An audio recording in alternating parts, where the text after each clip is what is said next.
Molt bones! Benvinguts a l'experiència de Vins de la Terra. Avui, concretament, visitarem el castell de Santa Florentina de Canet de Mar, on durant el recorregut farem el tast de vins i ens atendrà la Marta.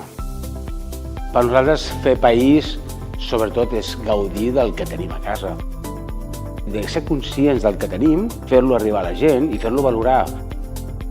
Doncs hem escollit venir al castell de Santa Florentina, on hem fet una visita, ens han ensenyat espais molt xulos, on fins i tot s'ha gravat un capítol de Joc de Trons, i hem pogut gaudir de vins fent una cata on ens han ensenyat uns vins que la veritat ens han deixat bastant sorpresos. Ens hem fet 4 tastos diferents i els hem fet cadascun d'ells en un indret diferent. Aleshores, ha estat molt xulo perquè cada lloc on anàvem ens anaven explicant les diferències i els usos de cada espai on hem estat.